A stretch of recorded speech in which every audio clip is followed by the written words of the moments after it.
Sebelumnya saya ucapkan bismillahirrahmanirrahim. Perkenalkan dahulu, nama saya Aji, selaku dari pemandu dari Keraton Kasepuhan Cirebon ini, yang nanti insya Allah akan menjelaskan sejarah singkat Keraton Cirebon ini.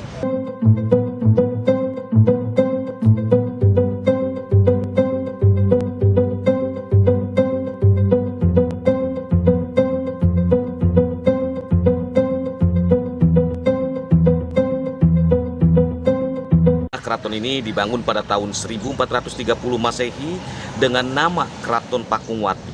Keraton Pakungwati ini didirikan oleh salah satu putra Pajajaran yang bernama Pangeran Walangsungsang. Beliau adalah salah satu putra Pajajaran, putra dari Prabu Siliwangi sekaligus kakak dari seorang raden yang lebih dikenal dengan namanya Kian Santang. Ya, dimana pada tahun 1479 Keraton Pakungwati ini diserahkan kepada keponakannya yang bergelar dengan sebutan Syarif Hidayatullah atau yang lebih dikenal dengan namanya Sunan Gunung Jati. Nah, di masa Sunan Gunung Jati, Keraton Pakungwati ini mencapai ke puncak kejayaannya. Hingga pada masa generasi kelima dari Sunan Gunung Jati, Keraton Pakungwati ini terpecah menjadi dua keraton. Keraton Pakungwati ini beralih nama menjadi Keraton Kasepuhan karena berdirinya satu keraton baru yang lebih dikenal dengan namanya Keraton Kanoman. Kanoman itu artinya dalam bahasa Jawa itu anom yang muda. Kasepuhan, kita sekarang ini berada di Keraton Kasepuhan. Kasepuhan itu artinya sepuh yang dituakan. Alhamdulillah, kita sekarang ini berada di komplek bagian depan Keraton Kasepuhan. Di bagian belakang saya ini terdapat komplek yang dikenal dengan namanya Komplek Siti Inggil.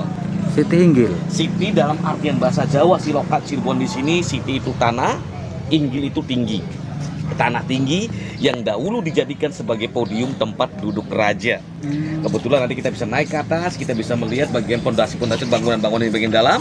Ada beberapa pendopo yang digunakan untuk tempat duduknya para raja, pada duduknya tempat para keluarga raja dan sebagainya. Nah, kita memasuki Kompleks Siti Inggil.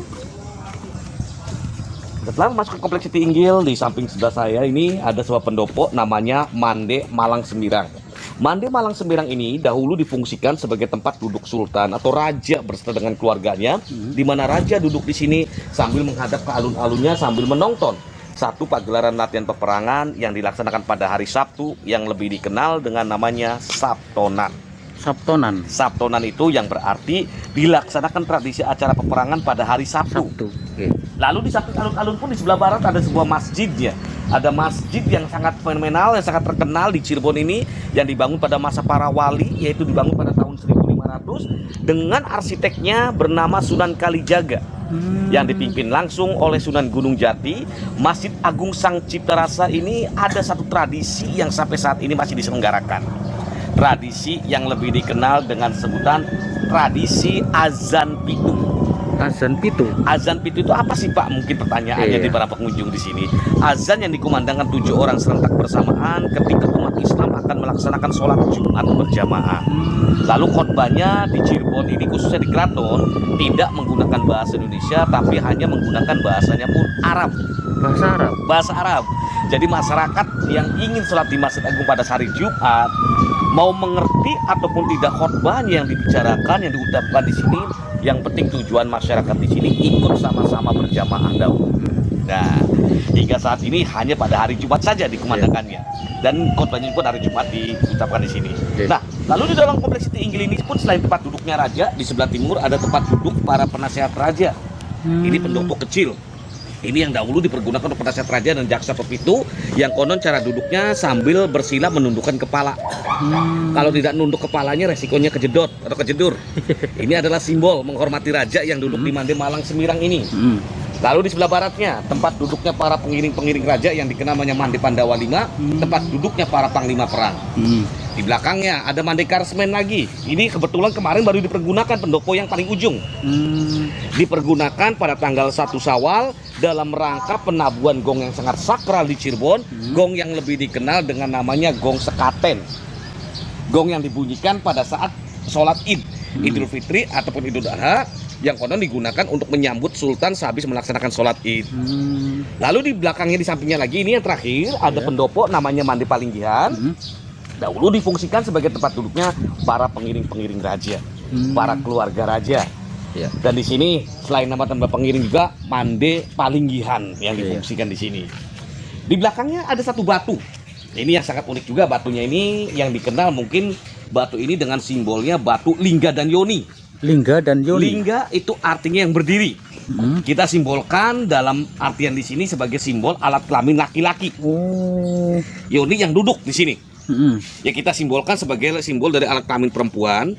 Dalam trah ajaran-ajaran Hindu di sini adalah simbol dari Dewa Siwa dan Dewi Durga. Di tengahnya ada lubang. Ini dahulu difungsikan sebagai sarana tempat menumbuk makanan-makanan khas tradisional Cirebon yang lebih dikenal dengan sebutan terasi. Terasi. Iya. Karena kenapa sih Pak di sini menggunakan terasi? Karena mayoritas masyarakat Cirebon ini banyak nelayan pencari rebon, pencari udang kecil-kecil. Makanya Cirebon ini dibuat olahan namanya terasi yang diberikan sebagai upeti kepada Raja Pajajaran. Cirebon dalam artian bahasa Jawa di sini yang berarti campuran, ci itu air dalam bahasa Sunda. Rebon itu artinya udang kecil-kecil. Nama lain dari Cirebon pada masa kemasan Sunan Gunung Jati bertahta sempat berganti nama dengan gelar Gerage nama di sini. Makanya di sini ada mall, Gerage Mall ya, ada Gerage Hotel, Gerage Sangka dan sebagainya. Gerage yang artinya negara gede. Karena Cirebon meliputi wilayah kekuasaannya dari ujung Jakarta, Banten, Lampung, Banyumas, Pemalang masuk wilayah kerajaan Cirebon. Oh, luas ya Mas. Luas sekali ya. Itu meliputi cuma pada masa pemerintahan kolonial, penjajahan dibatasi sampai ke daerah Losari untuk wilayah timur. Dan untuk wilayah barat mungkin wilayah beberapa wilayah dan nantinya Majalengka, Kuningan, Indramayu itu masuk wilayah ke Cirebon semuanya. Itu. Hingga saat ini Cirebon masih dipimpin oleh seorang kesultanan di Cirebon ini. Sultan kesepuan ini bergelar adalah Sultan Sepuh Lukman Julkaidin yang usianya masih relatif muda. Berarti ini raja yang keberapa Mas? Dalam generasi keturunan Sunan Gunung Jati adalah keturunan yang ke-20. Ke-20 dari trah kesultanan, dari trah Sunan Gunung Jati. Tapi dari kesultanan beliau adalah trah yang ke-15 keturunannya. Dan sampai sekarang masih yang aktif. Sampai sekarang masih aktif. Beliau diangkat pada tahun 2020 yang lalu bulan Agustus tanggal 31 menggantikan posisi Sultan 14. Sultan Arif Natadiningrat yang meninggal pada tanggal 21 Juli. Beliau bertempat tinggal di dalam istananya. Nanti insya Allah kita sama-sama berkunjung ke tempat tinggal istananya di sini. Monggo kita dari sini lanjut lagi menuju ke istananya. Saya penasaran, ya. Ini batanya tidak pakai campuran semen ya Mas? Kita jelaskan di sini. Kita berada di Gapura. Ini ada Gapura yang dikenal namanya Gapura Banteng. Gapura Banteng. Kenapa dinamakan Gapura Banteng? Karena di bawah kaki-kakinya ini terdapat gambar banteng. Sebelum kita ke bawah. Iya. Dan batanya ini cara penumpukannya bata tidak menggunakan semen. Banyak yang mengatakan, Pak, ini cara penumpukan dengan menggunakan apa? Ini tumpukannya dengan mencampuran getah aren serta kapur sirih. Getah aren dengan kapur sirih. Ada yang mengatakan, Pak, betul tidak sih Pak menggunakan putih telur? Kalau menurut logika kita, kalau menggunakan putih telur hal yang mustahil. Ini luas keraton mencapai 25 hektar. Butuh berapa butir telur? Butuh berapa butir telur ini? Iya. Ketika saya pelajari ini, konon batanya ini direndam. Cara pembuatannya direndam. Setelah direndam, digosok-gosokkan antara satu bata dengan bata yang lain. Dari penggosokan ini akan mengeluarkan serbuk. Nah, serbuk itulah apabila kena air akan merekat ke dalam bata-bata yang lain. Perekatnya serbuk seperti itu, serbuk tersebut kena air. Lalu di sebagai simbolnya itu ada sebagian diberikan seperti getah campuran getah sirih atau kapur sirih di situ. Kalau menggunakan putih telur mungkin ada tapi tidak semuanya. Iya. Kalau menggunakan putih telur seluruhnya, kasihan telur nggak akan bisa berternak nantinya ayam-ayamnya nih. Jadi tidak menggunakan putih telur, tapi hanya menggunakan campuran getah aren. Makanya temboknya ini dikenal dengan namanya tembok Kuta Kosod. Kenapa tembok Kuta Kosod? Karena digosok-gosok dulu batanya ini, cara pembuatannya sama dengan Candi Borobudur juga. Sama ya. Nah, kita turun dari kompleks Sitinggil. Di depan sana di samping saya ini ada pendopo namanya Pengada yang dahulu fungsinya sebagai tempat tugas 5 aparatur keraton. Jadi apabila tamu menghadap ke sultan memberikan laporan yang pertama kali dahulu di sini, dari sini diantarkan oleh lurah dalam, apa kepentingannya ditanyakan dulu di sini, lalu diantarkan oleh lurah dalam masuk ke dalam 2 gerbang. Ada 2 gerbang yang lebih dikenal dengan sebutan regol. Nah, itu ada pintu namanya pintu regol. Regol itu dalam artian di sini pintu atau gerbang yang beratapkan genteng. Nah, kita lihat ada gentengnya. Kalau gerbang tidak ada genteng. Nah, pintunya ini dikenal dengan namanya pintu gledegan. Yang disebut pintu gledegan ini, yang dahulu pintu ini terbuat dari teralis kayu. Apabila pintu ini terbuka, seolah bergetar berbunyi seperti guntur. Makanya dikenal dengan namanya pintu gledegan.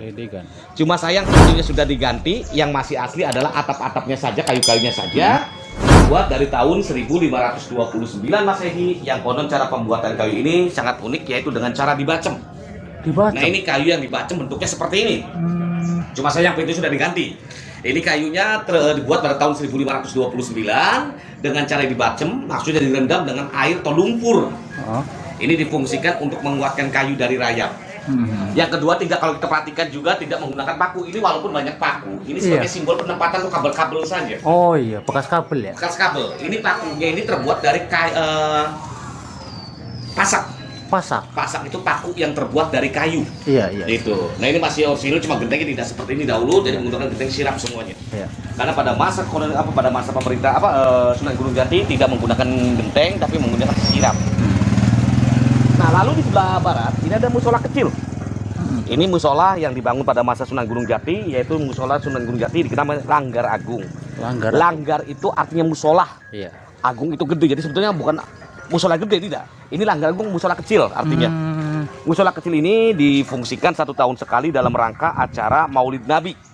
Kebetulan di Cirebon ada tradisi, kalau kita baca dalam sejarah ini ada tradisi namanya muludan. Muludan itu mengarak berbagai macam senjata pusaka, dan ada satu tradisi yang sangat unik, yaitu cara pembuatan nasi dengan sebutan nasi jimat. Nasi yang dibuat oleh para perawan sunti atau wanita yang tidak pernah terjamah kaum laki-laki. Kebetulan kemarin tanggal 1 Syawal dipergunakan dalam rangka acara sholat idnya Sultan beserta dengan keluarganya.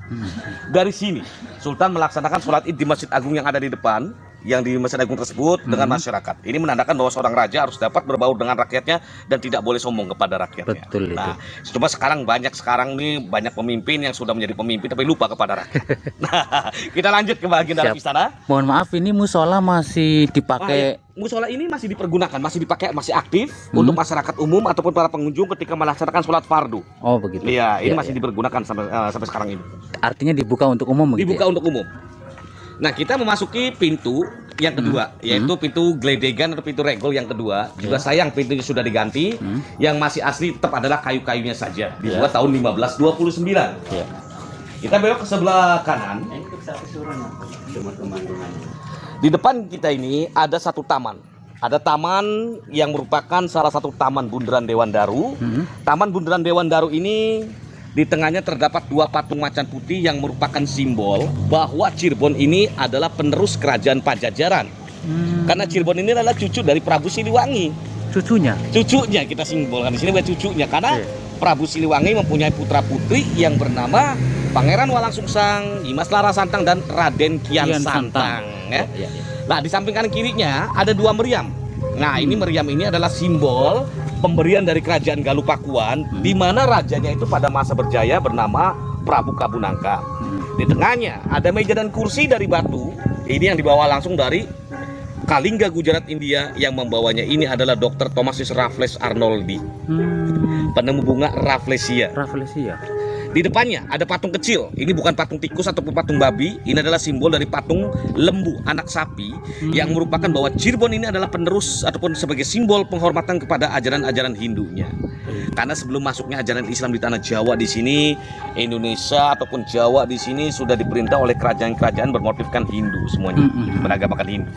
Taman Bundaran Dewan Daru ini diambil dari salah satu nama pohon yang sangat langka. Ini pohonnya.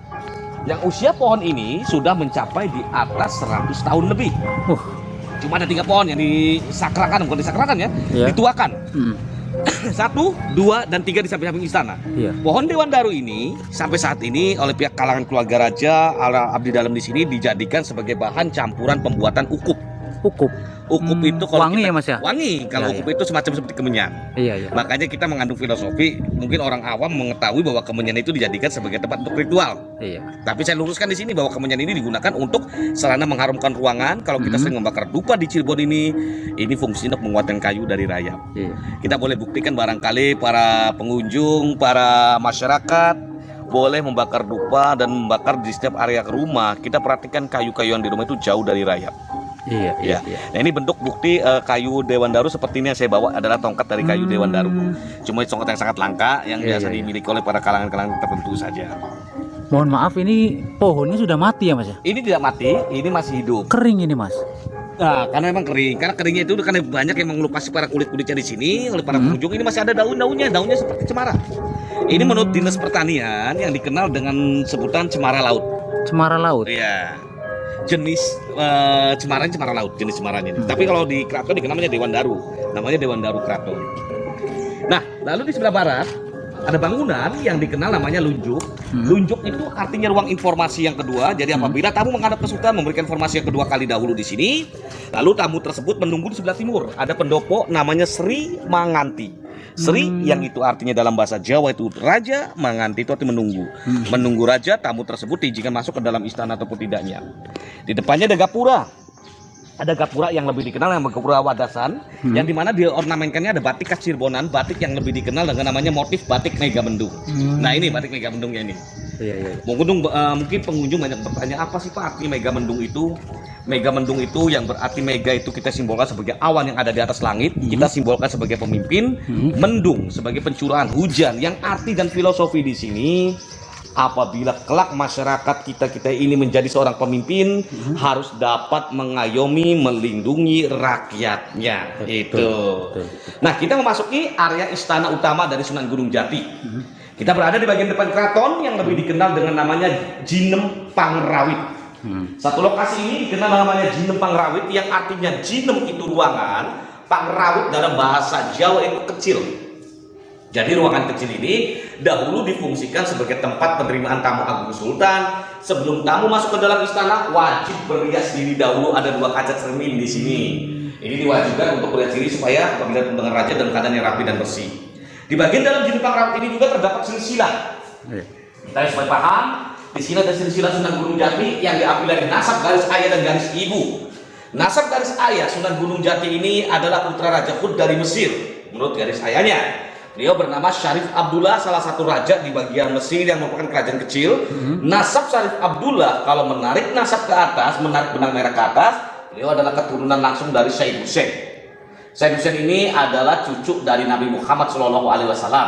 Jadi Sunan Gunung Jati ini masih ada nasab keturunan Nabi. Makanya menurut garis keturunan orang Arab, gelarnya dengan sebutan Habib, Sayyid, ya. Lalu Syarif. Ya, betul. Lalu dari garis keturunan ibunya, karena beliau adalah keturunan dari Sunda, bernama ayah ibundanya bernama Dimas Rara Santang atau Sri Pamudain. Sedangkan Dimas Rara Santang ini merupakan putri dari Sri Baduga Maharaja Prabu Siliwangi atau yang lebih dikenal namanya Raden Pamanarasa. Nasab Prabu Siliwangi kalau menarik nasab ke atas, ini jatuh benang merahnya sampai ke Maharaja Galupakuan atau Maharaja Adimuda Prabu Ciungwanara. Konon Ciungwanara ini kerajaannya berada di Ciamis Panjalu. Dari Sunan Gunung Jati menurunkan Raja-Raja Cirebon, ini sayang, ini belum diganti nih Raja Cirebonnya. Silsilah di sini, ini ada pengangkatan juga di sini setelah Sultan Arif meninggal belum diganti kembali silsilah najabnya di sini. Ini harusnya ke 15, ini ke 14. Dan di mana keturunan untuk raja-raja menurut tradisi seorang Sunda di sini dengan gelarnya Elang, Raden, Pangeran, Ratu. Berbeda dengan di Banten. Banten itu ada salah satu keturunan Cirebon juga, karena Sunan Gunung Jati sebelum menikah dengan Dimas Kertasari sempat menikah dengan orang Banten bernama Dimas Kaung Anten. Dari pernikahannya ini menurunkan seorang raja dengan gelarnya Sultan Maulana Hasanuddin. Itu. Konon Sunan Gunung Jati wafat dalam usia 120 tahun. Yang konon dimakamkan tidak di Cirebon, tapi makamnya ada di komplek yang dikenal dengan namanya Astana Gunung Jati. Jadi astana itu artinya tempat pemakaman. Kita berada di istana ini artinya tempat tinggal keturunan atau tempat tinggal sultan-sultannya. Gitu. Karena banyak versi yang mengatakan, Pak, astana dengan istana itu sama, tidak sih? Berbeda. Astana adalah tempat pemakaman, istana tempat tinggal. Gitu. Nah, kita bisa melihat sepintas di bagian dalam istana di sini. Sayang kita nggak boleh masuk di saat ini. Semenjak tahun 2012 yang lalu banyak para pengunjung yang dibebaskan masuk ke dalam istana. Cuma sayang itu banyak melanggar. Dulu bebas, pengunjung bisa foto-foto, bisa selfie dan bisa berdoa di dalam. Cuma pada saat itu pengunjung sangat penasaran ingin duduk di tempat duduknya raja. Itu akhirnya banyak kayu-kayu yang patah, kursi-kursi yang patah. Makanya Pak Sultan melarang daripada itu banyak yang patah kembali. Insya Allah sampai kapan belum tentu, belum pasti dibuka kembalinya kapan. Harus ada keputusan dulu. Dan di dalam istana ini juga kalau kita perhatikan tampak jalannya sedikit nyerong, tidak lurus. Iya betul. Ini artinya dikenal jalan ini dengan sebutan Los Gajang Guling yang berfungsi artinya di sini apabila masyarakat membuat rumah dianjurkan tidak boleh ketemu pintu depan dan pintu belakangnya. Oh. Kenapa alasannya? Konon apabila ketemu keuangan bapak, masyarakat, ibu semuanya ini akan boros. Ramalan inilah yang dikenal menurut versi orang Cirebon dengan nama Los Gajah Nguling, ibarat gajah yang menguap belalainya bengkok. Kalau menurut ramalan orang Cina ini namanya Feng Shui. Gitu. Istana ini hanya dibuka kebetulan kemarin pada tanggal 2 Syawal pada saat mengadakan acara open house, dan insya Allah akan dibuka kembali pada tanggal 12 Maulid Nabi dalam rangka acara Mauludan. Mauludan. Ya, acara namanya tradisi Panjang Jimat. Artinya kalau dibuka pengunjung boleh masuk. Boleh masuk, sebetulnya tertentu. Yang dikatakan tertentu itu yang mendapatkan undangan. Ini undangan boleh disebarluaskan kepada masyarakat, tapi tidak semuanya. Gitu. Nah, pengunjung boleh masuk, boleh berziarah, boleh bertemu langsung dengan sultannya di sana. Itu. Nah, ini adalah sultan yang meninggal kemarin pada tahun 2020 yang lalu. Ini bernama Sultan Arif, yaitu Sultan Sepuyan 14 yang usianya meninggal dalam usia 55 tahun. Bersama permaisuri. Bersama permaisurinya. Permaisuri masih hidup. Beliau meninggal dikarenakan sakit. Nah, di sini juga banyak ornamen keramik peninggalan dari bangsa Belanda. Keramik-keramik yang warna coklat ini menjelaskan kisah kehidupan para nabi yang diambil dari perjanjian lama Bible. Contoh di bawah ini ada kisah tentang Nabi Isa yang mencuci kaki ibundanya Siti Maria. Di atas kisah Nabi Ibrahim dengan kedua istrinya Siti Sarah dan Siti Hajar. Lalu di atas ini ada kisah tentang Bahtera Nabi Nuh. Perahu ya Mas ya? Perahu ya, Bahtera Nabi Nuh. Jadi orang-orang Eropa pun datang ke Indonesia bukan semata-mata menjajah, tapi beliau punya misi tersendiri, itu menyebarkan agama yang dikenal dengan namanya agama Kristen sekarang ini. Nah, sampai saat ini pun ruangan bagian depan ini masih boleh dipergunakan dalam rangka acara proses pemotretan prawedding sampai sekarang ini. Mohon maaf Mas, ini Keraton Kasepuhan Cirebon luasnya berapa hektar? Keraton Kasepuhan Cirebon ini seluruh total luasnya 25 hektar berupa dengan para penduduk. Tapi kalau untuk tadi di keratonnya, awal sudah iya, dari dijelaskan. awal kita kan, untuk keratonnya ini luasnya hanyalah 12 hektar. Karena sebagian 13 hektar dipergunakan untuk masyarakat. Ya, ya. Kalau luas bangunan keratonnya ini cuma 2 hektar bangunan. Iya. Nah, kita masuk ke pintu. Ini yang dikenal namanya Buk Bacem, yang berarti buk itu bukan buk ya, hook itu namanya. Hook, hook, hook. Hook itu arti dalam bahasa Belanda setengah lingkaran. Kalau buk itu semacam seperti jembatan. Hook Bacem yang artinya setengah lingkaran. Dan pintunya dikenal dengan sebutan pintu Buk Bacem ini. Bacem itu pintu yang direndam. Jadi mungkin menurut saya pribadi dahulu pintu regol juga bentuknya seperti ini. Itu ini masih orsinil. Ini yang dibuat sekitar tahun 1529 Masehi. Kita lanjut ke bagian dalam.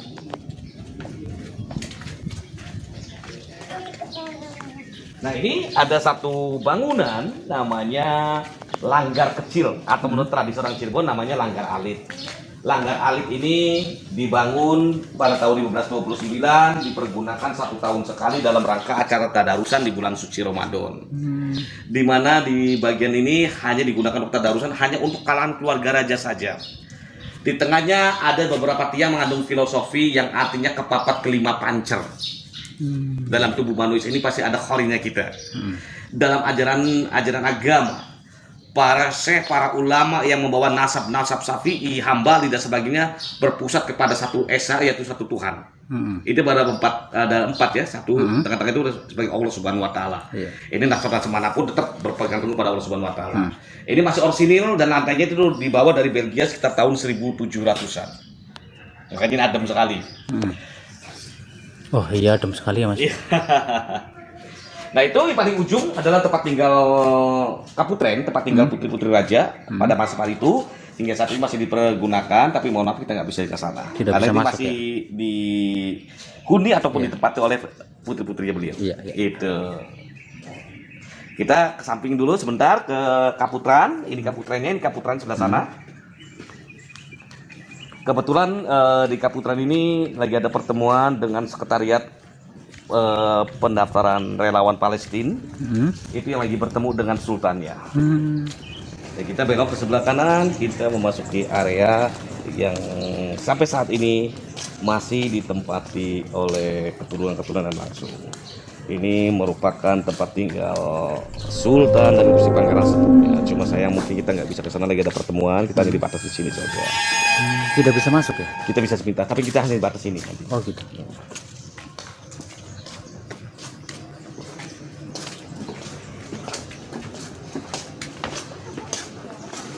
Nah, kita sekarang ini berada di komplek namanya Kapitra. Di samping saya ini terdapat bangunan yang dikenalnya Jinem Arum yang dahulu difungsikan sebagai tempat keluarga raja bertemu dengan sultannya.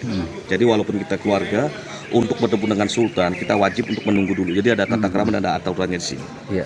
Setelah itu baru diizinkan masuk ke dalam istana. Itu adalah tempat tinggal dari sultan sekarang ini, yaitu Sultan Lukman, yang dimana usianya juga masih relatif muda.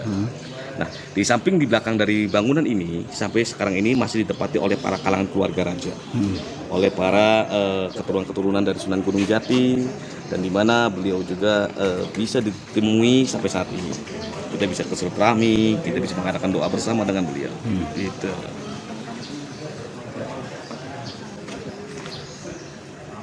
Tidak bisa masuk ke dalam sana ya Mas? Kita mohon maaf nggak bisa masuk ke dalam sana. Ini apabila kita masuk ke dalam sana, kita harus membuat surat izin dulu, ya, membuat surat izin, dan kita akan dikirimkan melalui sekretariat Kesultanan Cirebon di sini. Itu mungkin khusus seperti ini, kita akan diterima seperti ini.